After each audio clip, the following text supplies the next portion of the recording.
أعوذ بالله من الشيطان الرجيم بسم الله الرحمن اشرح لي صدري الرحيم ويسر لي أمري واحلل عقدة من لساني يفقه قولي اللهم ثبتنا عند الموت بلا إله إلا الله اللهم اجعلنا من الذين آمنوا وعملوا الصالحات وتواصوا بالحق وتواصوا بالصبر آمين يا رب العالمين।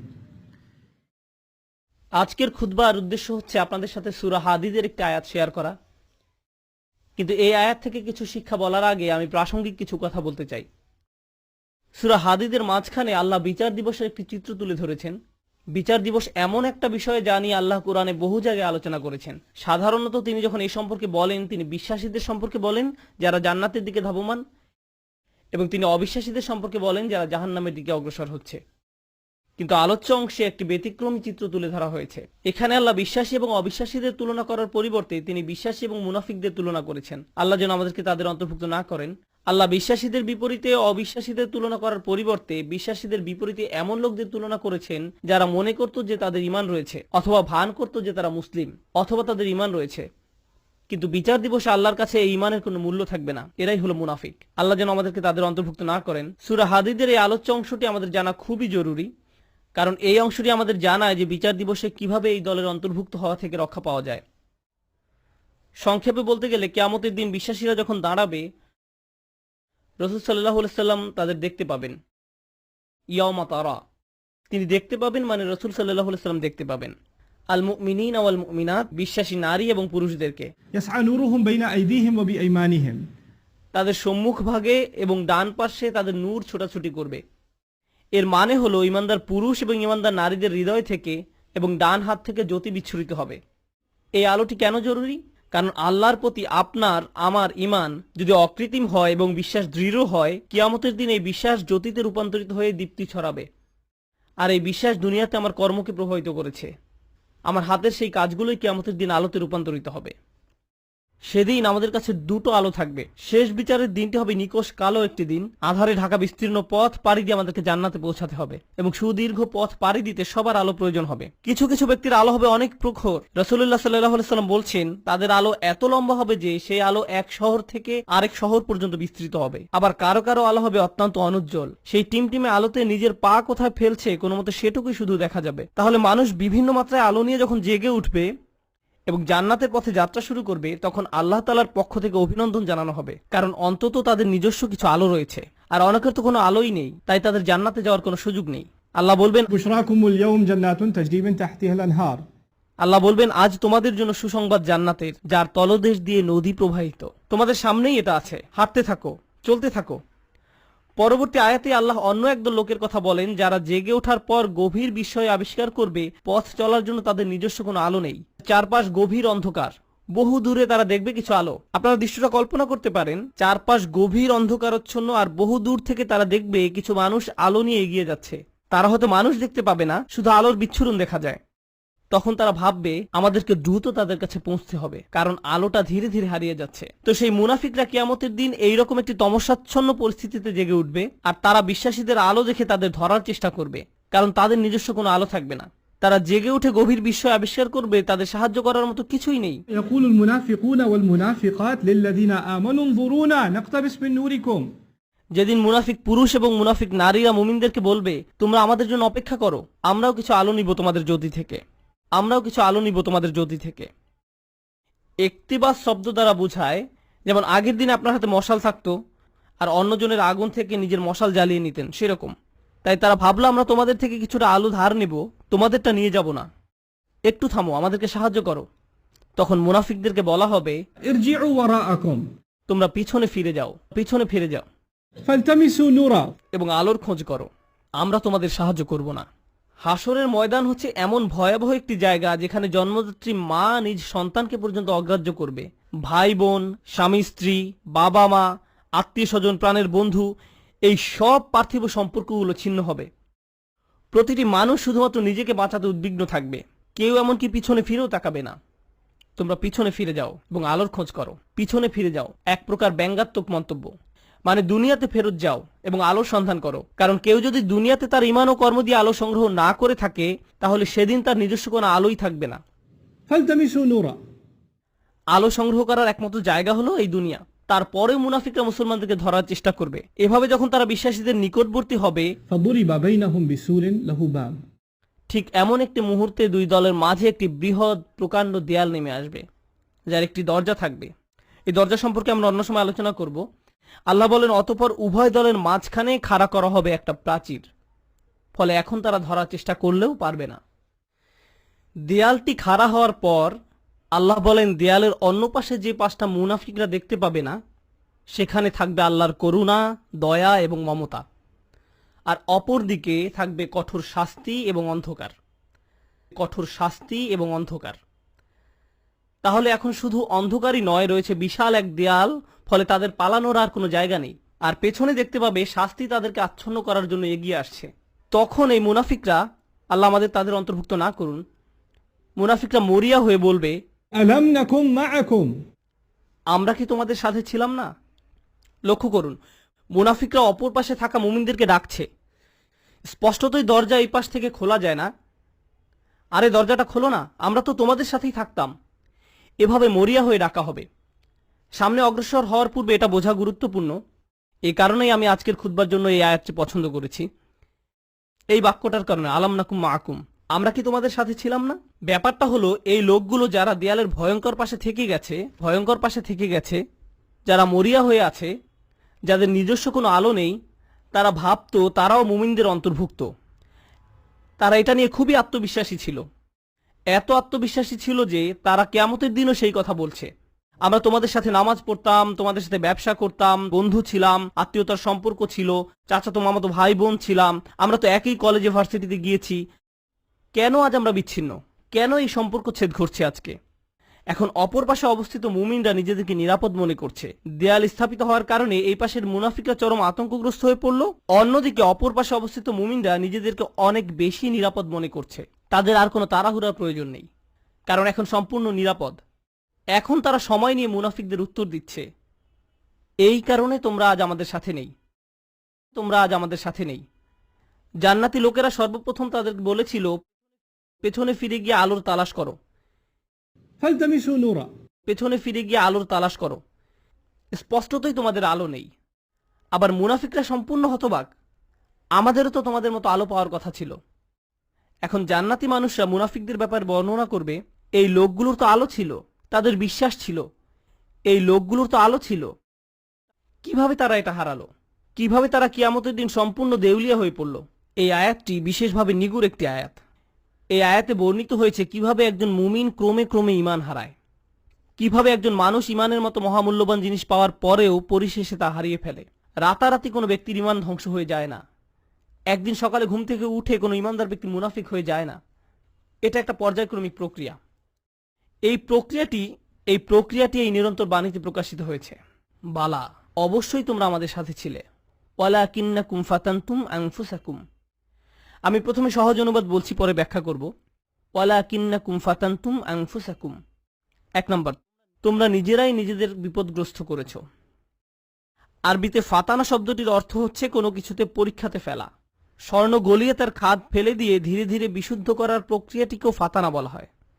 স্বর্ণ নিখাত করার প্রক্রিয়াটি কিন্তু সহজ নয়, বরং এটি একটি যন্ত্রণাদায়ক দহন প্রক্রিয়া। ফাতানতুম আনফুসাকুম, এর অনেকগুলো ব্যাখ্যা আছে, তবে আজকের খুতবার জন্য একটা বিষয়কে হাইলাইট করব। তুমি নিজেকে বারংবার জেনে বুঝে এমন পরিস্থিতিতে ফেলেছ যেখানে তোমার ঈমান পদে পদে কঠিন পরীক্ষার সম্মুখীন হবে। এখানে জিনিসটা বোঝার চেষ্টা করুন, ঈমানের জন্য ক্ষতিকর হবে জেনেও আপনি বারবার নিজেকে এমন পরিবেশের সম্মুখীন করেছেন এবং নিজেকে বুঝিয়েছেন আমি এটা সামলে নিতে পারবো। আপনি নিজেকে এমন সব বন্ধু, আত্মীয় স্বজন দিয়ে পরিবেষ্টিত করে রেখেছেন যারা খারাপ কাজ করে, খারাপ কথা বলে, অশ্লীল জিনিস দেখে, কিন্তু আপনি নিজেকে বুঝিয়েছেন আমি তাদের মতো না। আপনি বারবার ওই সব পরিবেশে যেতেন। আপনি এমন সব আড্ডায়, জায়গায়, পরিস্থিতিতে দিনের পর দিন, মাসের পর মাস, বছরের পর বছর মিশেছেন। আপনি নিজেকে প্রবোধ দিয়েছেন এইসব আমার উপরে কোনো প্রভাব ফেলবে না, সবাইকে প্রভাবিত করলেও আমাকে করবে না। এমনিতেই তারা ঈমান হারা হয়ে যায়নি। ঈমান ধ্বংসের প্রথম ধাপটি হচ্ছে অসৎসঙ্গ।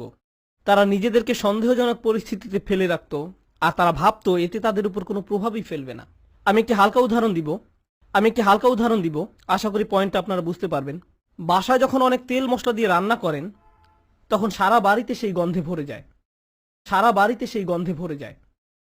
আপনি বাসার ভেতর থেকে সেই গন্ধ বুঝতে পারবেন না, কিন্তু যখন বাইরে থেকে একজন বাসায় প্রবেশ করে, বিশেষত কোনো আরব যদি আসে, সে ভাবে যে কোনো দূষিত পরিবেশে এসে পড়েছে। কয়েক ঘন্টা পার হওয়ার পর সে অভ্যস্ত হয়ে যায়, শুধু অক্সিজেন মনে হয়। ঠিক একইভাবে আপনি প্রথমে খারাপ কোনো পরিবেশে গমন করলে সাথে সাথে বুঝতে পারেন এটা ঠিক নয়, আমি খারাপ হয়ে যাব, আমার এখানে থাকা উচিত নয়। আপনার অন্তর অস্বস্তি অনুভব করে। কিন্তু আপনি যদি বারবার বারবার বারবার এই পরিবেশে যেতে থাকেন, তখন কি হবে?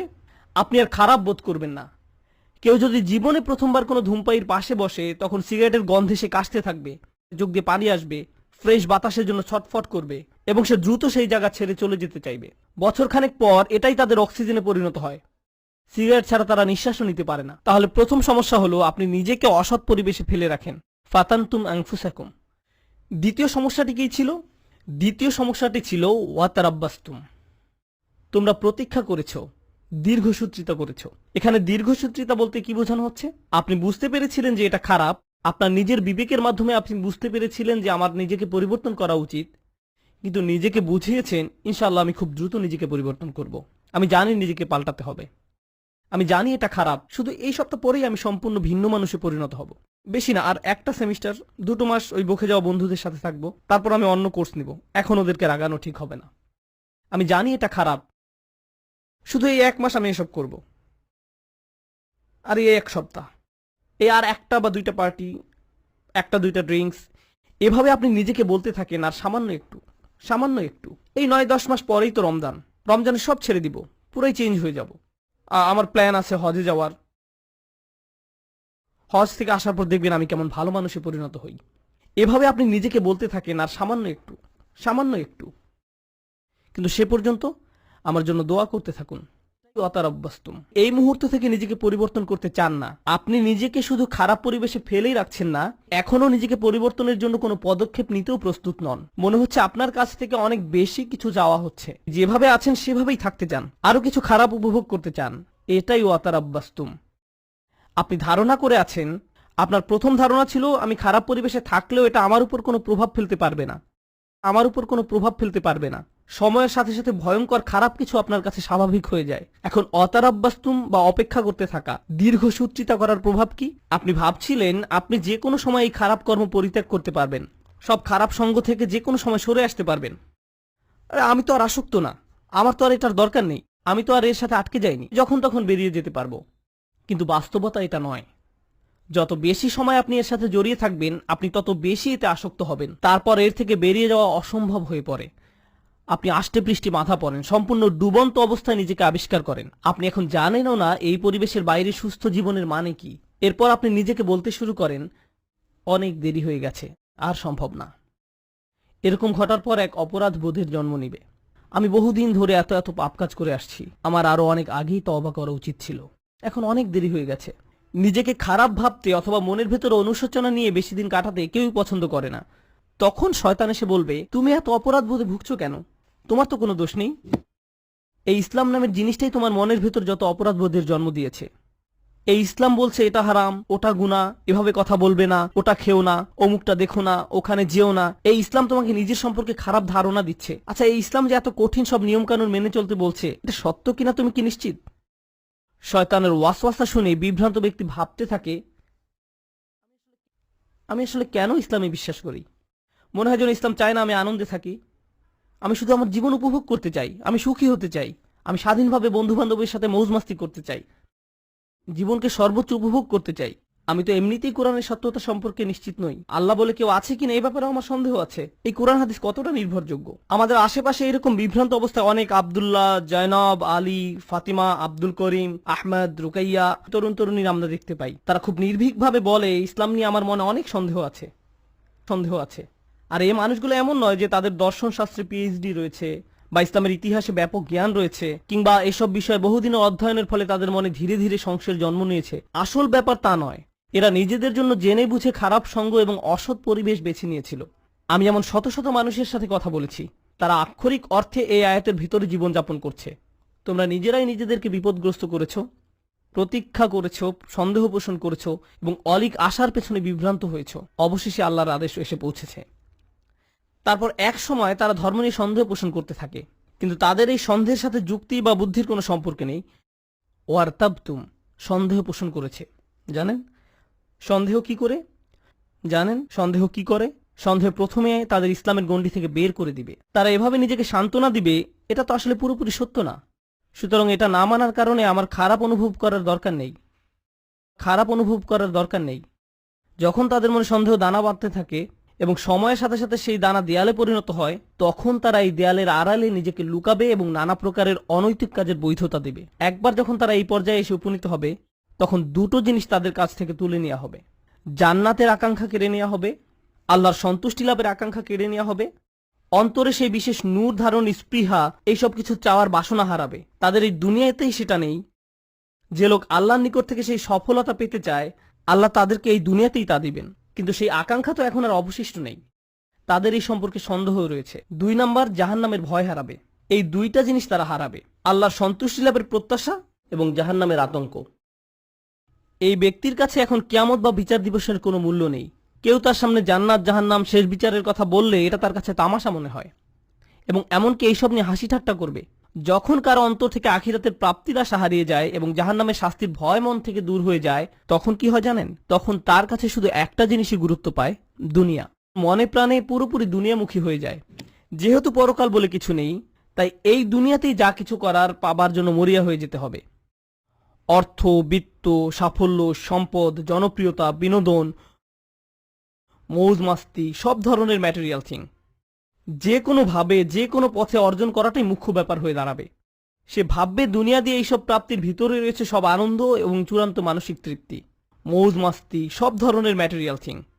তাই পরবর্তী ধাপটা হচ্ছে অগর্রাতকুমুল আমানিয়্যু, অলিক আশার পেছনে বিভ্রান্ত হয়েছে। সে মিথ্যা আশার পেছনে ছুটেছে এবং মনে করেছে পার্থিব অর্জন তাকে সুখী করবে। সে তার সম্পূর্ণ জীবন শুধু এই লক্ষ্যেই ব্যয় করেছে। সে মনে করেছিল এই সব কিছু তাকে তার লক্ষ্যে পৌঁছে দিবে। কারোর জন্য সেটা হয় পরবর্তী কোনো মুভি, কারোর জন্য কোনো খেলনা, কারোর জন্য নেক্সট স্মার্টফোন। যেমন কোনো স্টার ওয়ার মুভি বের হলে টিকিটের লাইনে হজের ভিসার লাইনের চেয়েও লম্বা লাইন হয়, কারণ তাকে এখনই এটা দেখতে হবে। যদি এখন না দেখা হয়, জীবন তো তাহলে পুরাই ব্যর্থ। এখনই এটা দেখতে হবে। যদি মুক্তি পাওয়ার রাতে না দেখা হয়, জীবনের তো তাহলে কোনো মূল্যই থাকে না। তাই এখনই দেখতে হবে। এরপর সে ভেবেছিল এই মুভি দেখলে তা হয়তো তাকে এক ধরনের মানসিক পরিপূর্ণতা দিবে, যা সে কোথাও পায়নি। হল থেকে বের হয়ে এসে চোখ বড় বড় করে বলে, এটা দারুণ ছিল। পরক্ষণে আবার বিষণ্ণ হয়ে যাবে। নিজেকে প্রশ্ন করবে, এখন কি করব? আবার দেখব মুভিটা, এটা দারুণ ছিল। প্রথমবারের মতো অতটা ভালো না লাগলেও মোটামুটি ভালো লাগবে, কারণ যে জিনিসটা তাদের প্রকৃত শান্তি দেওয়ার কথা, আল্লাহর সন্তুষ্টির অন্বেষণ, সেটা তো আর জীবনের লক্ষ্য নয়। সেই ইচ্ছাটাও আর অবশিষ্ট নেই। অগর্রাতকুমুল আমানিয়্যু হাত্তা জাআ আমরুল্লাহ, অবশেষে আল্লাহর আদেশ এসে পৌঁছেছে। বিশ্বাসীদের মতে এটাই ছিল তার জীবন। মুমিনরা বলবে এটাই তার জীবন, যারা তাদের ঈমান হারিয়ে ফেলেছিল, যেটা শুরু হয়েছিল আপাত দৃষ্টিতে একটা ছোট পদক্ষেপ থেকে, অসৎসঙ্গ, এবং সেখান থেকে এটা একটা অটোমেটিক ডাউনওয়ার্ড স্পাইরাল সিঁড়ি, শুধুই নিচের দিকে নেমে যাওয়া। তারপর তার মনে সন্দেহ দানা বাঁধতে শুরু করে। এরপর সে তার গোটা জীবন শুধু কামনা বাসনা চরিতার্থ করে এবং দুনিয়াবি অর্জনের পিছনে ব্যয় করে। অগররকুম বিল্লাহিল গরুর। তারপর আল্লাহ বলেন চূড়ান্ত প্রতারক। এখানে গরুর শব্দটি মুবালাগা। চূড়ান্ত প্রতারক যে সফলভাবে তোমাদের প্রতারিত করে, সেদিন ঈমানদাররা দেয়ালের অপর পাশের মুনাফিকদের এটাই বলবে। এটা একটা ভয়ানক দৃশ্য যা কোরআনে বর্ণিত হয়েছে। দেয়ালের এক পাশে দাঁড়িয়ে মুনাফিকরা ভাবছে, কেন আমাদের অপর পাশে যেতে দেয়া হচ্ছে না, কেন তারা দেয়ালের ওই পারে আটকে গেছে। তখন দেয়ালের অপর পাশ থেকে বিশ্বাসী সাথীরা ধাপে ধাপে ধাপে বর্ণনা করবে কেন তারা দেয়ালের ওই পারে আটকে গেছে। আর কোরআনের এই বর্ণনাটি আপনার আমার জন্য আল্লাহর পক্ষ থেকে একটা উপহার। এটা একটা উপহার যে কিয়ামতের দিবসে সেই ভয়াবহ চিত্রটি এখানে তুলে ধরা হয়েছে। আমার এখন জানাই উত্তম, কারণ সেদিন আমি এই পরিস্থিতিতে পড়তে চাই না। তখন জেনে দিশেহারা, আতঙ্কিত, আশাহত হয়ে পড়তে চাই না। কেন আমি আল্লাহ প্রদত্ত ঈমান হারিয়ে ফেললাম? আপনারা যারা এখানে বসে আছেন, সকল ঈমানদারের অন্তরে আল্লাহ আলো দিয়েছেন। আল্লাহ আমাদের এটা দিয়েছেন। এখন প্রশ্ন হচ্ছে, আমরা এই নূরকে অন্তরে ধারণ করতে পারছি কিনা। আমাদের নিজেদের দিকে তাকিয়ে দেখতে হবে আমরা কোথায় আছি। কেউ কেউ হয়তো অসৎ সঙ্গের ফিতনার সাথে জড়িয়ে আছি। হতে পারে আপনি মাত্র প্রথম ধাপে আছেন আর ভাবছেন যাক না আরো কিছুদিন। হয়তো এটা এমনও হতে পারে আপনি এখন শেষ ধাপে আছেন। তাই শুধু দুনিয়াবী জিনিসের মাঝেই আপনি চূড়ান্ত সাফল্য এবং মানসিক প্রশান্তি খুঁজে বেড়ান। এই আলো ছাড়া আমাদের যা কিছু অর্জন অথবা উপার্জন, শেষ বিচারের দিনে এই সব কিছু হবে মূল্যহীন। শেষ বিচারের দিনে এই সব কিছু হবে মূল্যহীন। তাই এই অনুচ্ছেদে আল্লাহ তাআলা এটাকে প্রথমে আলো হিসাবে বর্ণনা করেছেন। বিচার দিবসে এই আলোরই একমাত্র মূল্য থাকবে। তাই এই অনুচ্ছেদের প্রথমে আল্লাহ তাআলা এটাকে আলো হিসাবে বর্ণনা করেছেন। বিচার দিবসে এই আলোরই একমাত্র মূল্য থাকবে। কুরআনের আরেকটি সূরায় যেমন বলা হয়েছে, ইল্লামান আতাল্লাহা বিকলবিন সালিম, যে সুস্থ অন্তর নিয়ে তার রবের কাছে আসবে, যে অন্তর তাদের সম্মুখে আলোর দ্যুতি ছড়াবে।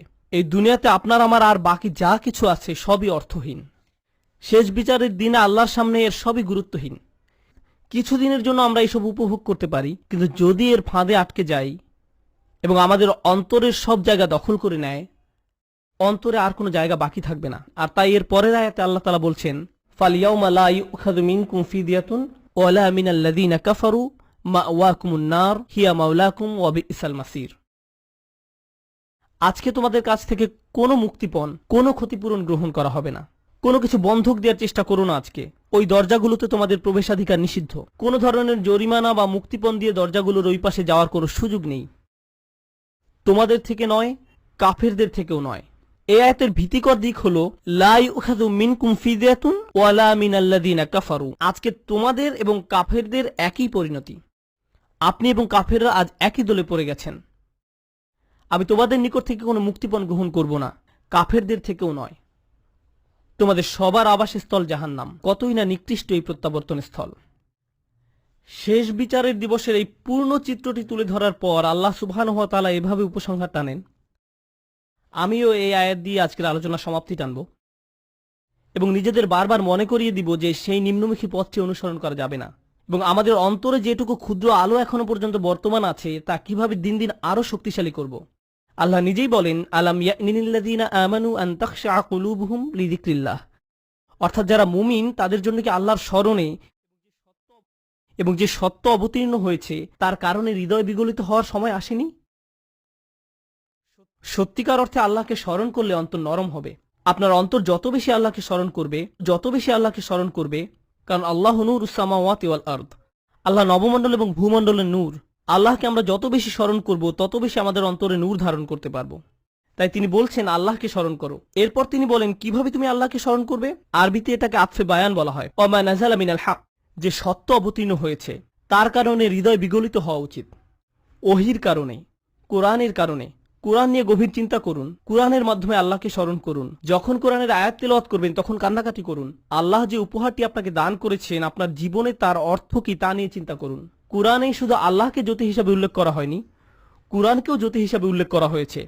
ফাআমিনু বিল্লাহি ওয়া রাসূলিহি ওয়া নূরিল্লাযী আনজালনা। কোরআনে শুধু আল্লাহকে জ্যোতি হিসাবে উল্লেখ করা হয়নি, কোরআনকেও জ্যোতি হিসাবে উল্লেখ করা হয়েছে। সরাসরি কোরআনকে নূর বা জ্যোতি বলা হয়েছে। অতএব তোমরা আল্লাহ, তার রসুল এবং অবতীর্ণ নূরের প্রতি বিশ্বাস স্থাপন করো। আপনার নিজের ব্যক্তিগত উন্নতির জন্য কোরআনের সাথে যে সময় ব্যয় করেন, যখন আমরা বসে কোরআন পড়ব, গভীরভাবে ভাববো যে আমাদের প্রভু আমাদের কি বলছেন, তাহলে এই অনুশীলন আমাদের হৃদয়কে আলোকিত করে তুলবে। আর আমাদের জীবনে এই আলোর চেয়ে দামি কোনো সম্পদের অস্তিত্ব নেই। আমরা এখন এর মূল্য বুঝতে পারছি না, কিন্তু সেদিন এর মূল্য বোঝা যাবে যেদিন আমাদের চারপাশ গহীন অন্ধকারে নিমজ্জিত থাকবে। আমাদের বক্ষ এবং ডান হাত থেকে নির্গত আলো ছাড়া আর কোনো আলো থাকবে না, কোনো আলো থাকবে না। ولا يكونوا كالذين أوتوا الكتاب من قبل فطال عليهم الأمد فقست قلوبهم وكثير منهم فاسقون। তারা তাদের মতো যেন না হয় যাদেরকে পূর্বে কিতাব দেয়া হয়েছিল, তাদের উপর সুদীর্ঘ কাল অতিক্রান্ত হয়েছে, তাদের অন্তঃকরণ কঠিন হয়ে গেছে। তাদের নিকট কিতাব ছিল কিন্তু তারা এর কোনো মূল্য দেয়নি। এটা সম্ভব যে কোনো জাতির নিকট আল্লাহর কিতাব থাকতে পারে। আমাদের পূর্বে বিভিন্ন জাতির নিকট কিতাব ছিল, তাওরাত ছিল, ইনজিল ছিল, তাদের নিকট অনেক কিতাব ছিল, তারা সেটা থেকে কোনো উপকার গ্রহণ করেনি। লাম ইয়ান্তাফিউ মিনহা, তারা ওই বইগুলো থেকে কোনো উপকার নেয়নি। ওই কিতাবগুলো দিয়ে তাদের অন্তর আলোকিত করার কোনো চেষ্টা করেনি। হয়তো তারা ভুল উদ্দেশ্যে ওই বইগুলো ব্যবহার করেছিল, হতে পারে আনুষ্ঠানিকতা পালনের উদ্দেশ্যে করেছিল, হয়তো তারা মাঝে মধ্যে শুধু তিলাওয়াত করে আনন্দ নিত। আল্লাহর কিতাবকে তারা এমন বিষয়ে পরিণত করেছিল। কোরআনও আজ আমাদের নিকটে এমন হয়ে গেছে। শুধু বিয়ে শাদী অনুষ্ঠানে এটা তেলাওয়াত করি, আমাদের অন্তর বিগলিত করার জন্য আজ আমরা কোরআন অধ্যয়ন করি না। এটা ইতিহাসের এক নির্মম ট্র্যাজেডি যে মানুষ আল্লাহর কিতাব থেকে উপকৃত হয় না, অথচ যা এসেছিল মানুষের অন্তরকে কোমল করে কিয়ামতের দিন আল্লাহর সামনে দণ্ডায়মান হওয়ার জন্য প্রস্তুত করতে। আর তাই এটা এখন আপনার আমার দায়িত্ব। এজন্যই বলা হয়েছে ওয়ালা ইয়াকুনু কাল্লাযীনা উতুল কিতাবা মিন ক্বাবল ফাতালা আলাইহিমুল আমাদ ফাকাসাত কুলুবুহুম। তাদের অন্তঃকরণ কঠিন হয়ে গেছে। যখন তাদের অন্তর কঠিন হয়ে পড়ে তখন সেখানে কোনো আলো ঢুকতে পারে না। কিয়ামতের দিন সে অন্তর আপনার কোনো উপকার করবে না। ওয়া কাসীরুম মিনহুম ফাসিকুন। তাদের অধিকাংশই পাপাচারী। আল্লাহ আযজা ওয়া জাল্লা এই কয়েকটি আয়াতে একজন বিশ্বাসীর জীবনের অন্যতম গুরুত্বপূর্ণ একটি চিত্র তুলে ধরেছেন। আজকে আমি আপনি যে ঈমান ধারণ করি সেটা ধ্রুব নয়। আমাদের অন্তরে যে ঈমানের জ্যোতি দেওয়া হয়েছে সেটা আজীবন থাকবে এমন কোনো গ্যারান্টি নেই। আজকে আমার ঈমান আছে বলেই আমি নিরাপদ, সেটা ভাবার কোনো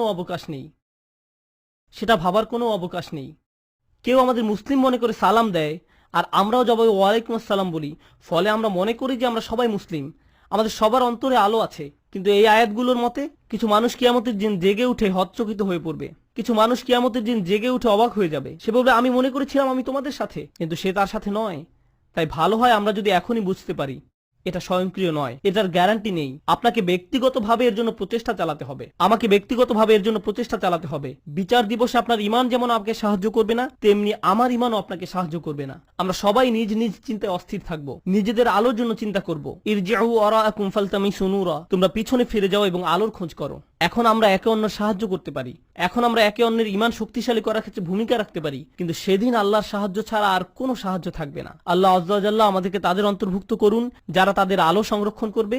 আল্লাহ আযজা ওয়া জাল্লা আমাদেরকে তাদের অন্তর্ভুক্ত করুন যারা দেয়ালের ক্ষতিকর পাশে থাকবে না। আল্লাহ আযজা ওয়া জাল্লা আমাদের নিজেদের এবং আমাদের প্রিয় মানুষদের মুনাফিকি থেকে রক্ষা করুন। আল্লাহ আমাদের অন্তরকে কঠিন হওয়া থেকে রক্ষা করুন। আল্লাহর স্মরণে এবং কোরআনের বাণীতে অন্তরকে আর্দ্র, নমনীয় এবং জ্যোতির্ময় করে দিন। বারাকাল্লাহু লি ওয়া লাকুম। আসসালামু আলাইকুম ওয়া রাহমাতুল্লাহ।